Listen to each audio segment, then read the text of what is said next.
डोळे उघडायच्या आधीच आवाज आला, चपचप चपचप. आणि काय, घरात पाण्याच पाणी.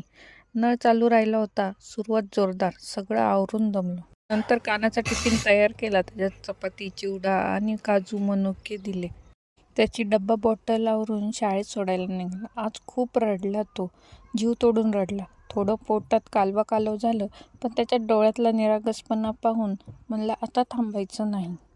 आणि आज बरोबर त्याचे पणजोबा पण होते. पणजोबांचं प्रेम अगदी शिजलेल्या वरणासारखं.